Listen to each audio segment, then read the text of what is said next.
Hello everyone.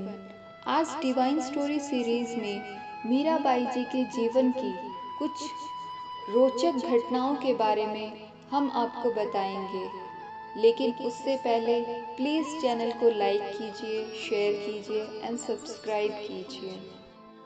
भगवान श्री कृष्ण की प्रेम दीवानी मीराबाई भक्ति काल की एक ऐसी संत हैं जिनका सब कुछ श्री कृष्ण के लिए समर्पित था।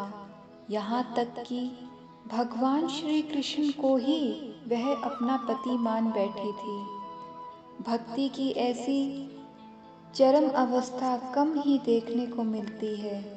आइए जाने मीराबाई के जीवन की कुछ रोचक बातें। मीराबाई एक प्रसिद्ध संत और भगवान श्री कृष्ण की अनन्य प्रेमिका थी। इस पूरे संसार में श्री कृष्ण प्रेम का सबसे बड़ा स्वरूप है और उनके प्रेम स्वरूप की सबसे बड़ी साधक है मीराबाई। अपने स्वयं के परिवार से आलोचना भरा व्यवहार मिलने के बाद भी मीराबाई ने जीवन भर भगवान श्री कृष्ण जी की भक्ति की और संतों जैसा जीवन जिया। यही कारण है जब श्री कृष्ण प्रेम की बात आती है तो मीराबाई का नाम जरूर आता है। ये प्रेम ही तो है जिसने एक सामान्य स्त्री का नाम भगवान श्री कृष्ण से जोड़ दिया। मीराबाई का जन्म 16वीं शताब्दी में जोधपुर के चोकड़ी नामक गांव में हुआ था। उनके पिता रतन सिंह एक छोटी राजपूत रियासत के शासक थे।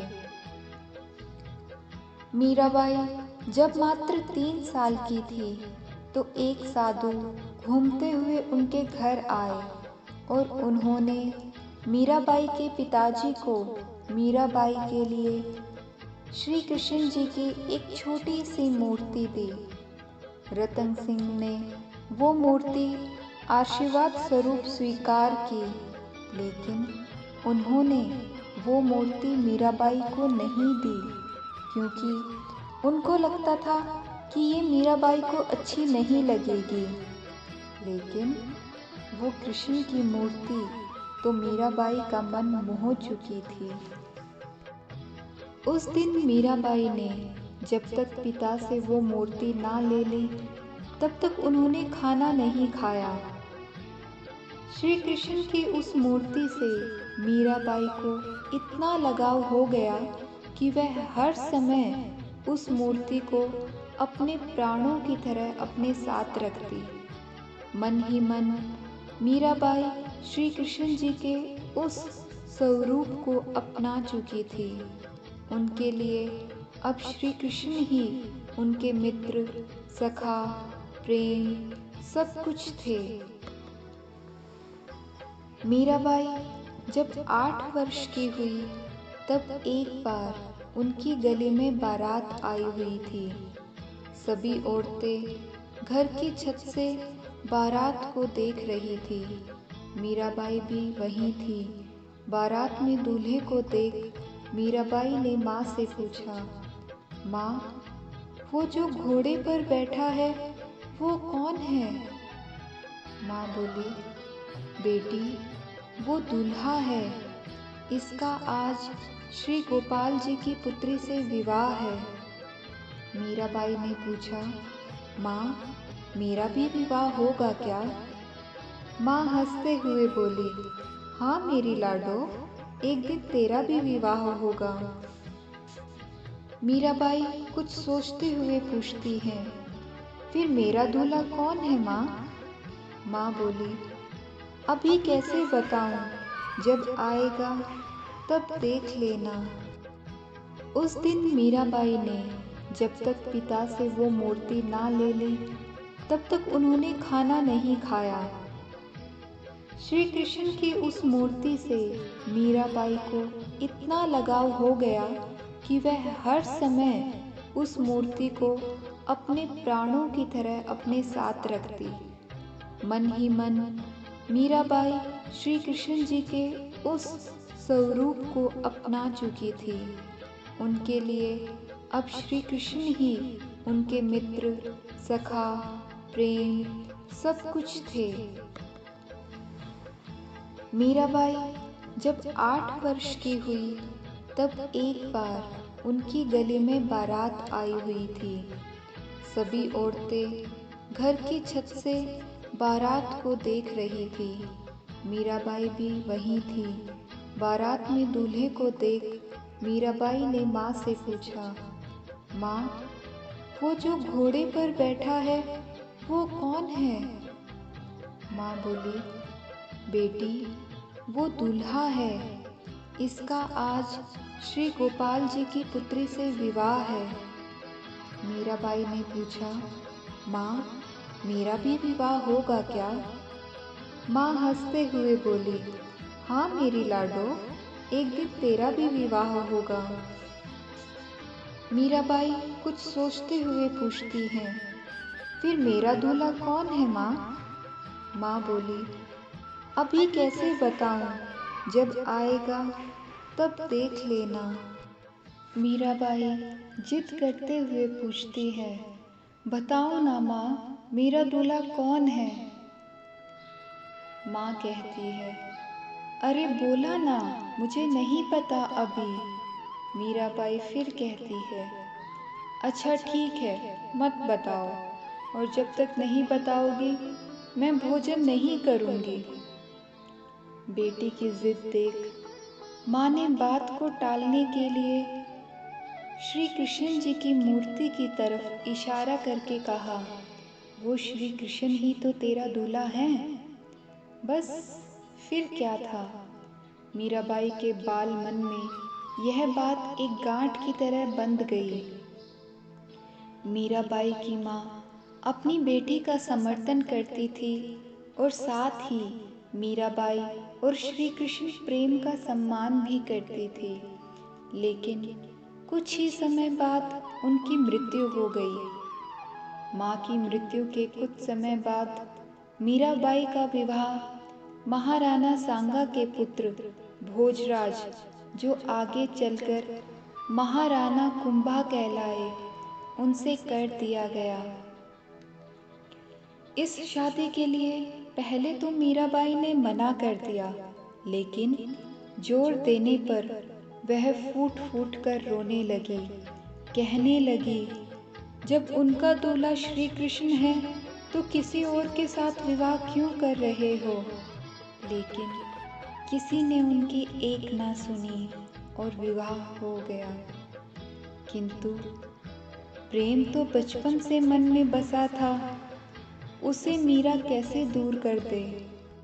शादी के बाद विदाई के समय वो श्री कृष्ण जी की मूर्ति अपने साथ ले गई, जिसे उनकी माताजी ने उनका दूल्हा बताया था। ससुराल में अपने घरेलू कामकाज निपटाने के बाद मीरा रोज श्री कृष्ण जी के मंदिर चली जाती और कृष्ण जी की पूजा अर्चना करती। उनकी मूर्ति के सामने नाचती और गाती। उनके ससुराल वाले तुलजा भवानी यानी श्री दुर्गा जी को कुल देवी मानते थे। जब मीरा ने कुल देवी की पूजा करने से मना कर दिया तो परिवार वालों ने भी उनकी श्री कृष्ण जी की श्रद्धा भक्ति को मंजूरी नहीं दी। मीराबाई की ननंद उदाबाई ने उन्हें बदनाम करने के लिए उनके खिलाफ एक साजिश रची। उसने राणा से कहा कि मीरा का किसी के साथ गुप्त प्रेम है और उसने मीरा को मंदिर में अपने प्रेमी से बात करते देखा है।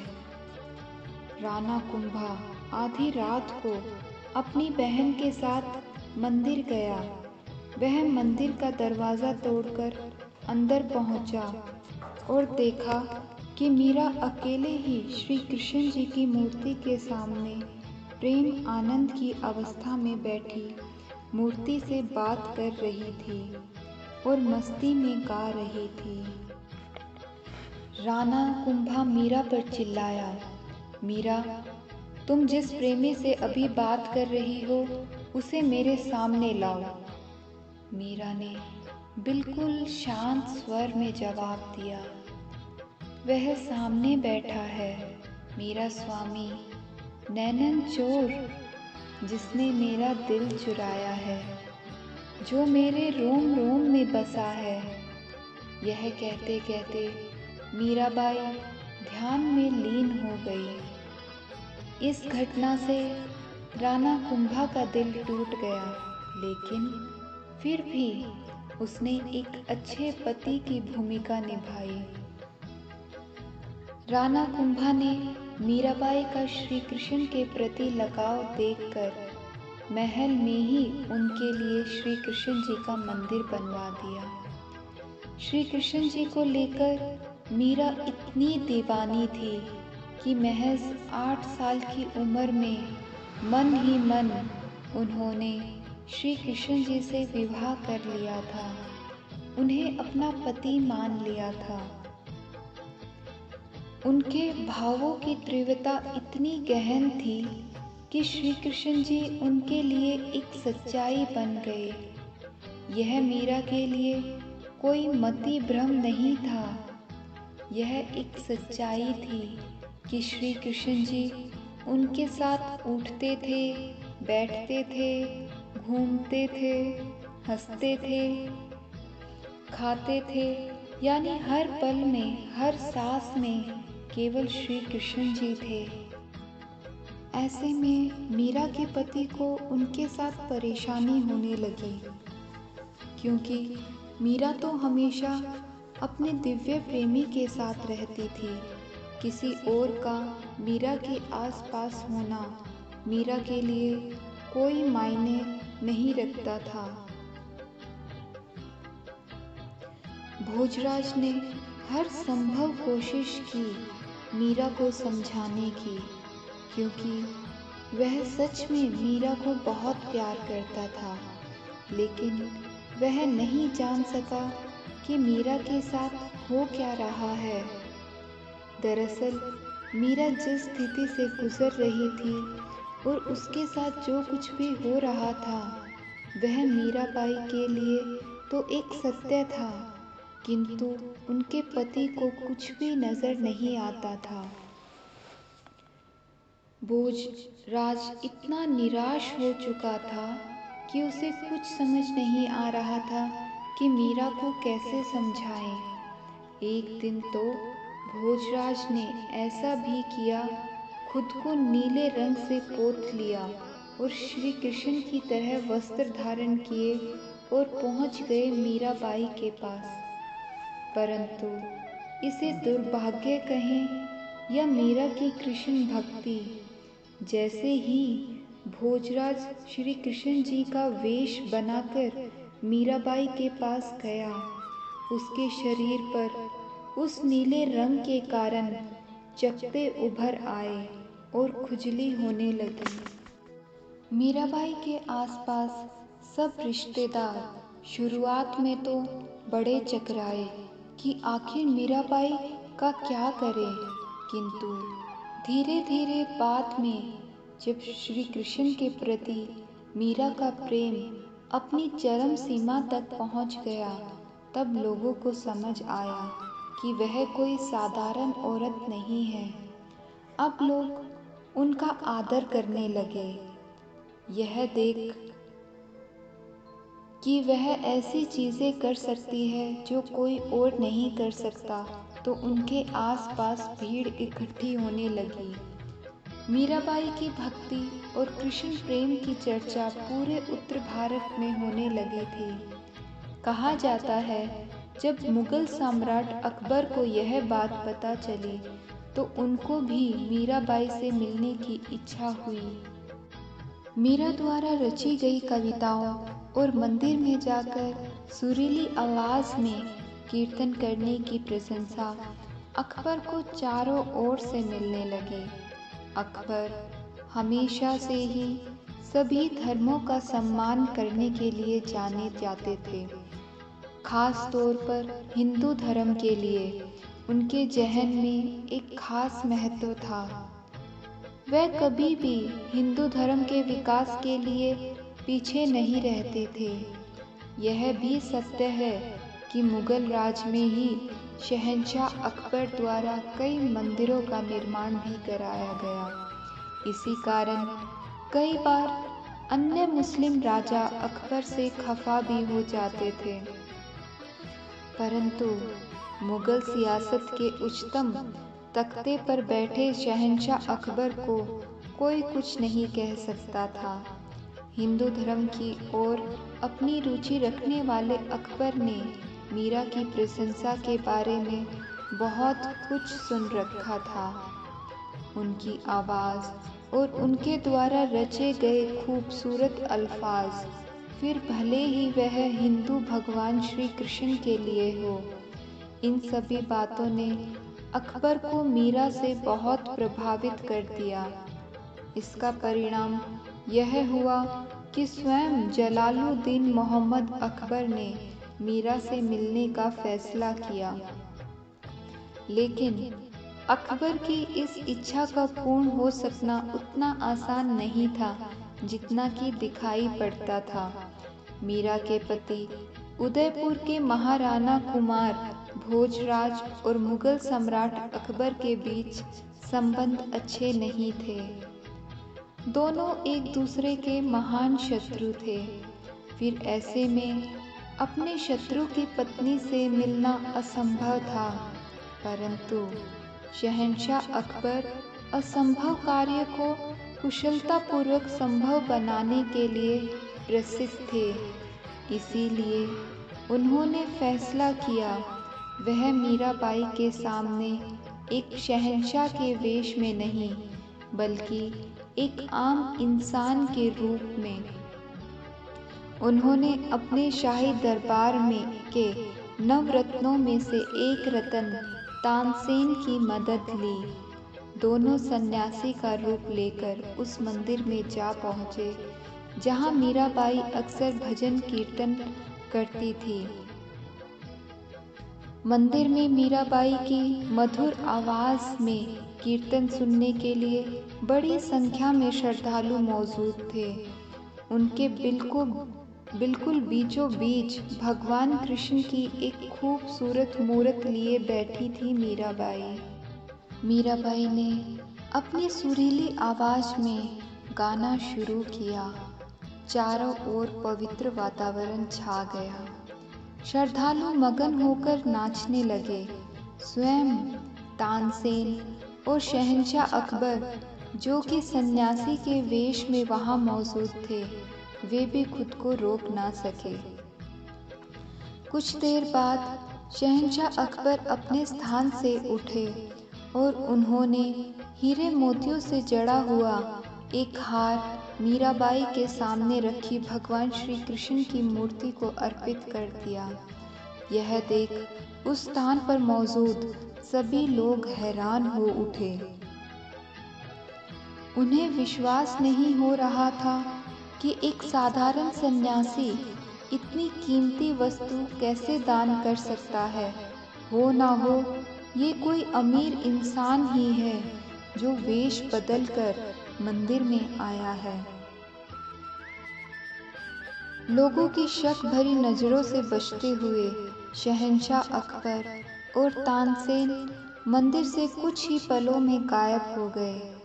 बाद में छानबीन करने पर यह मालूम हुआ कि मंदिर में उपस्थित वह दोनों सन्यासी कोई आम इंसान नहीं, बल्कि मुगल शहंशाह अकबर और उनके प्रिय तानसेन थे। यह खबर आग की तरह सारे गांव और राज्य में फैल गई। जब यह सूचना मीराबाई के पति कुमार भोजराज को मिली तो वह बेहद क्रोधित हुए। उन्होंने इसके पीछे मीराबाई को दोषी समझा। वह बोले, तुम एक राजपूत घर की वधू होकर एक मुगल शासक को अपना चेहरा दिखाकर आई हो। तुमने पाप किया है, इसीलिए इस पाप का प्रायश्चित करने के लिए यदि तुम्हें जीवन त्याग भी देना पड़े तो वह भी कम है। पति के इन कटु वचनों को सुन मीरा बेहद उदास हो गई और आत्मदाह करने के लिए निकल पड़ी। वह अपने भक्तों के साथ नदी के किनारे पहुंची और कुछ ही क्षणों में नदी के भीतर जाने के लिए गहरे पानी में उतरने लगी कि अचानक भगवान श्री कृष्ण वहां प्रकट हुए। कहा जाता है कि जब मीराबाई नदी में डूबने जा रही थी तो श्री कृष्ण जी की मूर्ति भी साथ थी। जैसे ही मीराबाई ने नदी में कूदना चाहा, मूर्ति से श्री कृष्ण जी वास्तविक रूप में प्रकट हुए।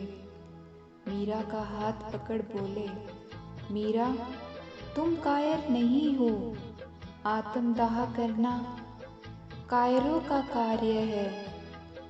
जो कुछ हुआ उसमें तुम्हारा कोई कसूर नहीं, फिर तुम क्यों कायरों वाला कार्य कर रही हो?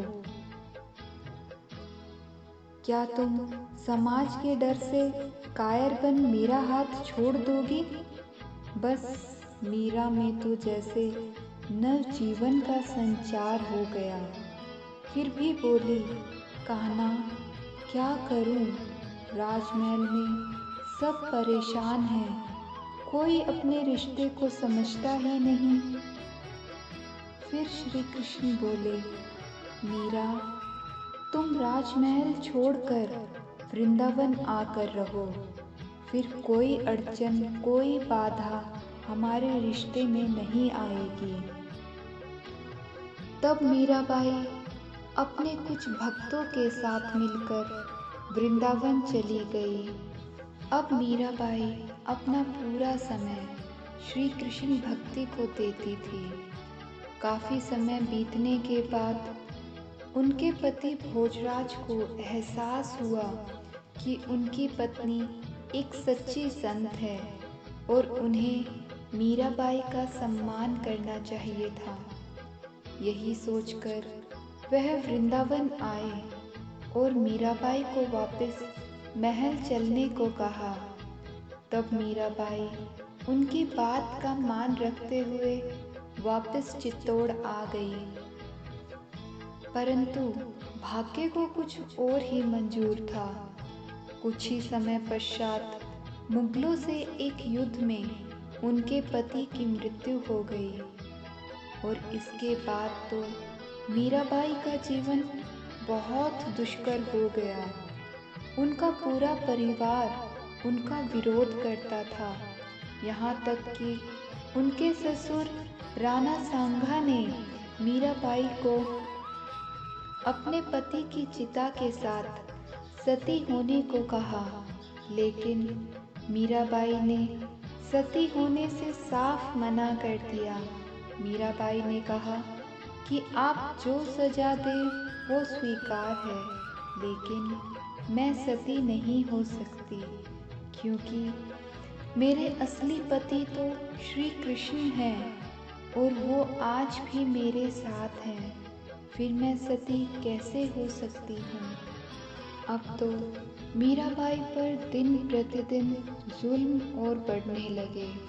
परिवार वालों द्वारा कई बार उन्हें मारने की कोशिश की गई, किंतु जिसका हाथ स्वयं श्री कृष्ण जी ने पकड़ रखा हो, उसका कोई क्या बिगाड़ सकता है। पति की मृत्यु के बाद राजगद्दी पर मीरा का अधिकार था, किंतु मीराबाई को राजगद्दी का मोह कब था।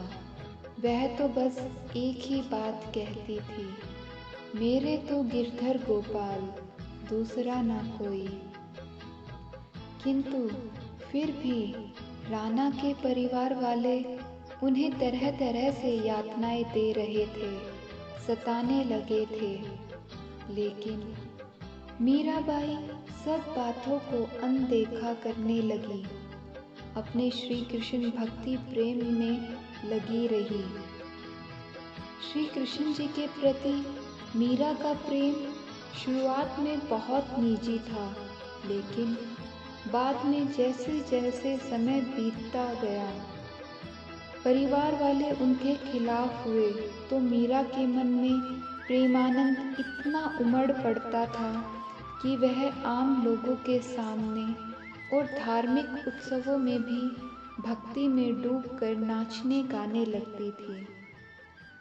कभी कभी रात में चुपचाप चित्तौड़ के किले से निकल जाती थी और नगर में चल रहे कीर्तन सत्संगों में हिस्सा लेती थी। मीरा ने राजगद्दी संभालने से मना किया तो उनके देवर विक्रमादित्य ने राजकाज संभाला और चित्तौड़गढ़ का नया राजा बन गया। वह बहुत कठोर था। मीरा की भक्ति और उनका आम लोगों के साथ घुलना मिलना और नारी मर्यादा के प्रति उनकी लापरवाही का उसने कड़ा विरोध किया। उसने मीरा को मारने की कई बार कोशिश की। विक्रमादित्य ने मीराबाई पर तरह तरह के लांछन लगाकर भरी सभा में विष पीने के लिए कहा। मीराबाई ने बिना कोई ना नुकुर किए विष का प्याला उठाया और पी लिया। सभी के सामने भरी सभा में विष का प्याला पीकर मीरा कक्ष में चली गई और कृष्ण भक्ति में लीन हो गई। बाहर लोग उनकी मृत्यु का इंतजार करने लगे। काफी समय बीत जाने के बाद मीरा के कक्ष का दरवाजा खोला गया तो सामने का दृश्य देख सब हैरान थे।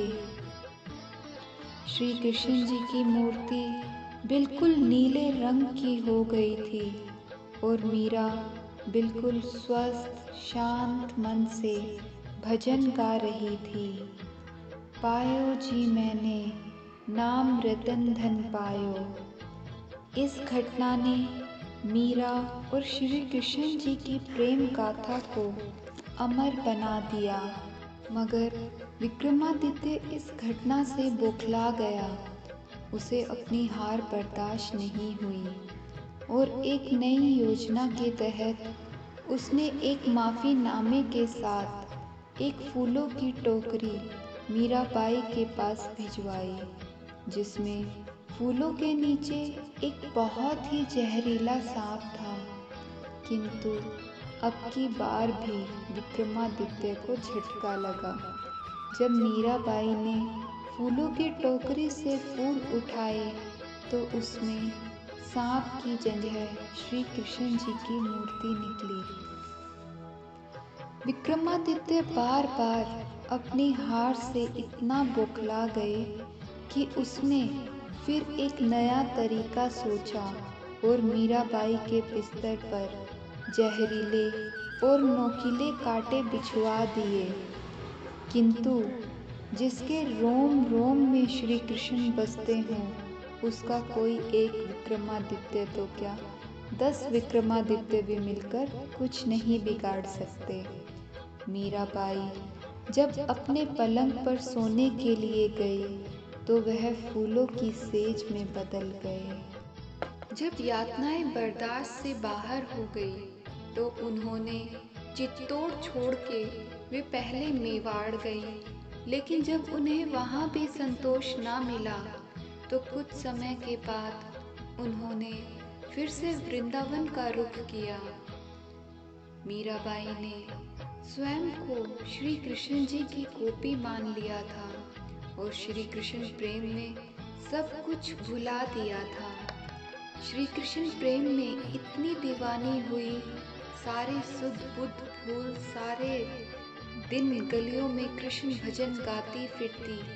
जहाँ भी सत्संग कीर्तन होता वहाँ खूब भजन गाती और नृत्य करती। कहते हैं ना कि ऐसी लागी लगन मीरा हो गई मगन।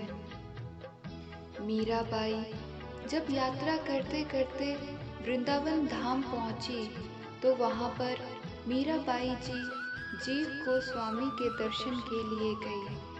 किंतु गोस्वामी जी का नियम था कि वो किसी भी स्त्री से नहीं मिलते थे और ना ही किसी स्त्री का चेहरा देखते थे। उन्होंने मीराबाई से मिलने से मना कर दिया और सेवक को उत्तर देकर कहलवा दिया कि हम पुरुष हैं और हम स्त्रियों से नहीं मिलते।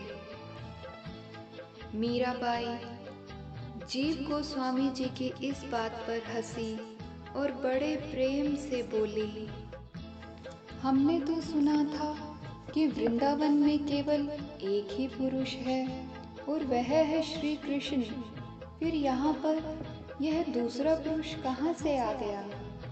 ऐसा उत्तर सुनते ही गोस्वामी जी दौड़े दौड़े आए और मीराबाई जी के चरणों में गिर पड़े और कहने लगे, देवी, आप जैसे श्री कृष्ण प्रेमी और श्री कृष्ण भक्त विरले ही होते हैं। आपने आज मेरी आंखें खोल दी। मीरा जी कुछ समय वृंदावन रहने के बाद द्वारका चली गई, क्योंकि मीराबाई सोचती हैं एक स्त्री का अपने ससुराल में रहना उचित है। मेरे पति गिरधर गोपाल हैं और मेरी ससुराल द्वारका। ऐसा मन में विचार कर मीराबाई द्वारका आई और यहाँ खूब भगवान का भजन गाती, कीर्तन करती, साधु संतों का जीवन जीती और द्वारका में ही कृष्ण भक्ति करते करते श्री कृष्ण की मूर्ति में समा गई। सिर्फ मीराबाई जी की साड़ी का एक छोर मूर्ति के पास मिला। मीराबाई सशरीर ही श्री कृष्ण मूर्ति में समा गई। भगवान ने उन्हें अपने लोक में स्थान दिया। मीरा के लिए श्री कृष्ण भ्रम नहीं, हकीकत थे। इंसान आम तौर पर शरीर, मन और बहुत सारी भावनाओं से बना है। यही वजह है कि ज़्यादातर लोग अपने शरीर, मन और बहुत सारी भावनाओं को समर्पित किए बिना भगवान के प्रति खुद को समर्पित नहीं कर सकते हैं। मीराबाई भगवान श्री कृष्ण की अनन्य भक्त थी। राधा रानी के बाद अगर भगवान श्री कृष्ण की कोई प्रेमिका है तो वो सिर्फ मीराबाई ही है। संत महात्मा बताते हैं कि मीराबाई श्री कृष्ण के समय की एक गोपी ही थी। भगवान श्री कृष्ण को पाने का प्रयास करने वाले लोग कहते हैं, हमें भगवान नहीं मिलते, भगवान हमें दर्शन नहीं देते, जबकि मीराबाई को देते हैं। तो वो लोग सिर्फ 2 लाइनों पर गौर कीजिए, आपको पूरा कारण समझ आ जाएगा। मीराबाई जी कहती थी, मेरे तो गिरधर गोपाल, दूसरा ना कोई। हम सभी भगवान से कह देते हैं, प्रभु आप हमारे हैं, लेकिन इसकी दूसरी लाइन हम नहीं कह पाते कि प्रभु आपके अलावा हमारा कोई नहीं, सिर्फ आप ही हमारे हैं। क्योंकि हम अपने रिश्तों को भी तो अपना मानते हैं। माता पिता, पति पत्नी, भाई बहन, बच्चे। भगवान के सामने एक पल हम कह भी दें कि सिर्फ आप ही हमारे हो, तो भी क्या हमारा मन, मस्तिष्क इस बात को स्वीकार करेगा कि माता पिता, पति पत्नी तथा अन्य रिश्ते हमारे नहीं हैं? जिस दिन हमारे हृदय में सच्चा भाव आ जाएगा, यही मानना कि भगवान ने आपको अपनी पलकों पर बिठा लिया है। कृष्ण भक्त मीराबाई की जय। राधे कृष्णा की जय। राधे राधे।